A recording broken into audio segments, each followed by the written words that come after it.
যে এরা নিজেদের যাচাই করতে পারবে, নিজেদের সীমাগুলো বুঝতে পারবে, নিজেদের সদ্গুণগুলো চিনতে পারবে। এরা সেটা করতে পারবে না। কিন্তু মানুষ তো আলাদা। মানুষের কাছে সেই বিশেষ শক্তি আছে যে তারা পূর্ণরূপে নিজেদের যাচাই করতে পারবে, নিজেকে পূর্ণরূপে বুঝতে পারবে, নিজের দোষ, নিজের অপগুণ, নিজের সদ্গুণ, নিজেদের সীমাগুলো তারা বুঝতে পারবে। আর এটা অত্যন্ত গুরুত্বপূর্ণ। কথায় আছে যে যদি সাফল্য লাভ করতে হয় তাহলে নিজেকে যাচাই করে নিতে হবে। তাই নিজেকে যাচাই করুন, নিজের সাথে পরিচিত হয়ে যান এবং জীবনে কর্ম করতে থাকুন। সাফল্যের শিখরে অবশ্যই পৌঁছে যাবেন।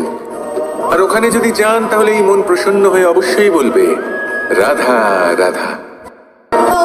ধন সঞ্চয় করা সম্ভব, আর সেই জন্য ধন সব থেকে বেশি মূল্যবান সম্পত্তি নয়। এবার আপনি বলবেন, আমি কি বলছি? এই ধন খুব মূল্যবান, আমরা সকলে অর্জন করতে ব্যস্ত। সেটা এই কারণে, কারণ আপনারা জানেন না এই সংসারের সব থেকে বেশি মূল্যবান সম্পত্তি কি। এ হলো সেই সম্পত্তি যা কখনো সঞ্চয় করা সম্ভব নয়। আপনার কাছে যতই ধন থাকুক তা দিয়ে আপনি স্বাস্থ্য লাভ করতে পারেন, বাড়ি কিনতে পারেন, আদি ইত্যাদি। কিন্তু আপনি যতই ধনী হন না কেন, ফেলে আসা দিনের একটা মুহূর্ত আপনি লাভ করতে পারবেন না। এই একটা মুহূর্ত, এই সময়, এটাই হলো সংসারের সব থেকে মূল্যবান সম্পত্তি। একবার চলে গেলে তা কখনোই ফিরে আসে না। আর এই মুহূর্ত যতই চলে যাক না কেন, আমরা স্মৃতির মাধ্যমে সেগুলি যাপন করতে পারি, তার আনন্দ উপভোগ করতে পারি। আর যার সাথে আমরা সময় অতিবাহিত করেছি তার স্মৃতিতে আমরা চিরকাল জীবিত থাকতে পারি। সেই জন্য সময় সব থেকে মূল্যবান সম্পত্তি, তাকে এইভাবে নষ্ট করবেন না। প্রত্যেকটা মুহূর্ত উপভোগ করুন, আনন্দ করুন, আর ভালোবেসে বলুন, রাধা রাধা।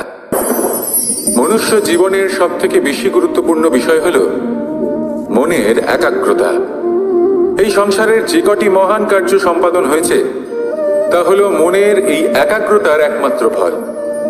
আপনি অবশ্যই দেখে থাকবেন, অনেক ছোট বড় নদী যা বয়ে চলে তাদের সামনে একটা বাঁধ নির্মাণ করা হয় সেই সব নদীর জল সঞ্চয় করতে। বাঁধ হয়ে গেলে প্রয়োজন মতো বা মনের ইচ্ছে মতো তাকে ব্যবহার করা সম্ভব। এবার এটাই আমাদের মনের সাথেও সম্ভব। আমাদের মনের একাগ্রতা আজকের দিনে দাঁড়িয়ে বিভিন্ন ধরনের বিকার, ক্রীড়া এবং ভোগের মধ্যে ভাগ হয়ে গেছে। একে একত্রিত করতে হবে, একটা বাঁধ নির্মাণ করতে হবে, কর্মের বাঁধ। আপনাকে শুধু এটাই করতে হবে, যেটা উচিত কর্ম সেটাই করুন, যেটা অনুচিত কর্ম সেটা করা থেকে নিজেকে বিরত রাখুন। ব্যাস, এই কাজটাই আপনি করতে থাকুন, করতে থাকুন। মনের মধ্যে একাগ্রতার বাঁধ নির্মাণ করুন। আর একবার যদি তা নির্মাণ হয়ে যায় তাহলে যখন চাইবেন, যেখানে চাইবেন, যতটা চাইবেন একাগ্রতা প্রয়োগ করতে পারবেন। আর একবার যদি আপনি এটা শিখে যান তাহলে এই সংসারকে বদলে ফেলার মতো কাজ আপনি করতে পারবেন, সমাজকে শোধরাবার মতো কাজ করতে পারবেন। তাহলে এই মনকে একাগ্র করুন আর আমার সাথে ভালোবেসে বলুন, রাধা রাধা। আমি এখানে একা এই বনে বসে আছি, বাঁশি বাজাচ্ছি। কার জন্য?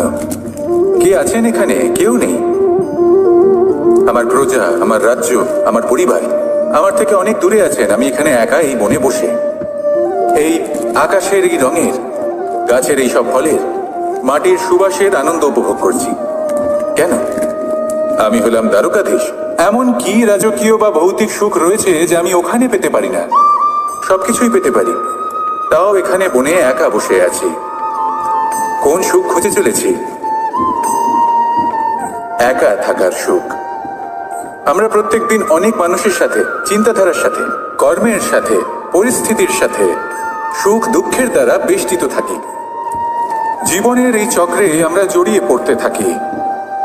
যতই আমরা এই সমস্যার সমাধান করি আমরা ততই এতে জড়িয়ে পড়ি। আমরা এতটাই জড়িয়ে পড়ি যে যখন আমরা আয়নায় নিজেদের দেখি তখন আমরা নিজেদের চিনতেই পারি না। এমন মনে হয় যেন আমরা নিজেদের হারিয়ে ফেলেছি। সেই জন্য প্রত্যেক দিন আপনি কিছু সময় নিজের সাথে কাটান একান্তে। এটা অত্যন্ত আবশ্যক। নিজের অস্তিত্বের গভীরে গিয়ে দেখতে শিখুন, নিজেকে বুঝুন। অদ্ভুত শান্তির অনুভূতি হবে। যেমন এই বায়ু, এই বৃক্ষ, এই পুষ্প, এই নিসর্গ, এদের মতো আপনিও কখনো একলা হতে শিখুন। কখনো নিসর্গের একটা অংশ হয়ে দেখুন। এই মন প্রসন্ন হয়ে বলবে, রাধা রাধা। আমরা সবাই ফল খাই, কিন্তু আমাদের সেই ফলই প্রিয় হয় যে পরিপক্ক হয়ে ওঠে, যেটা নম্র হয়, আর যে ফল অনেক বেশি মিষ্টি আর সুস্বাদু হয়ে থাকে, যাদের রঙে বাহার দেখা যায়। সেইভাবে জীবনে আমরা নানান মানুষের সাথে পরিচিত হই, কিন্তু সেই মানুষই আমাদের মন ছুঁয়ে যায় যারা বিনম্র স্বভাবের, যাদের বাণী খুব মধুর, যাদের অন্তরে আত্মবিশ্বাসের একটা তেজ, একটা রং দেখা যায়। এবার এমন ব্যক্তি আমরা কি করে হব? ঠিক সেইভাবেই যেমন একটা ফল রোদ, বর্ষা, শীত, বায়ু এই সকল সংকটময় পরিস্থিতির সম্মুখীন হয়ে পরিপক্ক হয়ে ওঠে, সেইভাবেই মানুষ সংকটময় পরিস্থিতির সম্মুখীন হয়ে পরিপক্ক হয়ে ওঠেন। যদি এই সংকটের সম্মুখীন হন তাহলে অভিজ্ঞ হবেন, আর এই অভিজ্ঞতাই শিক্ষা দিয়ে যাবে। এই অভিজ্ঞতা আমাদের শিখিয়ে দেয় যে আমাদের বিনম্র থাকতে হবে। অহংকার করে কোনো লাভ নেই। মধুর বাণীর যে কি মূল্য তা আমরা শিখতে পারি। এই অভিজ্ঞতাই আমাদের বুঝিয়ে দেয় যে উচিত অনুচিত কোনটা আমাদের দৃষ্টিভঙ্গি তৈরি করে, আর এই দৃষ্টিভঙ্গি দ্বারা আত্মবিশ্বাস জাগ্রত হয়। সেই জন্য জীবনে কখনো বিপদ থেকে দূরে পালাবেন না, সেগুলোর সম্মুখীন হন, অভিজ্ঞতা লাভ করুন, তার থেকে শিক্ষা লাভ করুন, এইভাবেই পরিপক্ক হবেন। আসুন আমার সাথে ভালোবেসে বলুন, রাধা রাধা। ও মাই কি, আমি কখন থেকে এখানে অপেক্ষা করছি, হাত পেতে দাঁড়িয়ে রয়েছি যাতে একটা ফল আমার হাতে এসে পড়ে এবং সেটা আমি খেতে পারি। কখন থেকে অপেক্ষা করছি, কিন্তু সেটা হচ্ছেই না। এবার আপনি বলবেন যে এসব কি বলছি, এই কি অদ্ভুত কথা বলছি। যদি ফল খেতে হয় তাহলে আমাকে বৃক্ষে চড়তে হবে, ফলের কাছে পৌঁছতে হবে, তবেই তো ফল পাবো। এবার এটা অত্যন্ত সহজ ব্যাপার, কিন্তু এই বিষয়টা আপনি নিজের জীবনের প্রসঙ্গে ভেবে দেখুন। লক্ষ্য কোথায় আছে আপনি জানেন, সেই লক্ষ্যে পৌঁছানোর পথ কি সেটাও আপনি জানেন, সেই পথে চলার ক্ষমতাও আপনার রয়েছে, কিন্তু তাও আপনি নিজের লক্ষ্য লাভ করতে পারছেন না। কেন? কারণ আপনি অপেক্ষা করছেন যে লক্ষ্য আপনার সামনে চলে আসবে, কিন্তু তা হয় না। লক্ষ্য সে যাই হোক না কেন, ধন হোক, প্রেম হোক, কোনো সম্মান হোক বা মোক্ষ হোক, যদি আপনি তার দিকে অগ্রসর না হন তাহলে ফল প্রাপ্তি অসম্ভব ব্যাপার, তা কোনোদিনই হবে না। সেই জন্য আপনার চোখের সামনে আপনি যদি নিজের লক্ষ্যকে দেখতে পান তাহলে উঠুন এবং সেই দিকে অগ্রসর হতে শুরু করুন। নিজের অন্তরের সকল অশুভ গুণ দূর করুন, অলসতা ত্যাগ করুন, অজ্ঞানতা ত্যাগ করে দিন এবং চলতে থাকুন। অবশ্যই মনোবাঞ্ছিত ফল লাভ করতে পারবেন। মনে রাখবেন, চলতে থাকলে তবেই লক্ষ্য প্রাপ্তি হবে। অপেক্ষার দ্বারা শুধুমাত্র মৃত্যু লাভ হবে। আসুন আমার সাথে ভালোবেসে বলুন, রাধা রাধা। জীবনে গতি অত্যন্ত গুরুত্বপূর্ণ, মতিও হলো গুরুত্বপূর্ণ, এবং তার থেকেও বেশি গুরুত্বপূর্ণ হলো সঙ্গতি। একটা জলের ফোঁটা, তার মধ্যে গতি থাকে, প্রকৃতির মধ্যে তা লাভ করার ইচ্ছে নিহিত থাকে, কিন্তু এই যে সঙ্গতি তা নির্ধারিত করে যে এই জলের ফোঁটা ঝিনুকের মুখে পড়ে মুক্ততে পরিণত হবে নাকি বিষাক্ত সাপের মুখে পড়ে বিষে পরিণত হবে।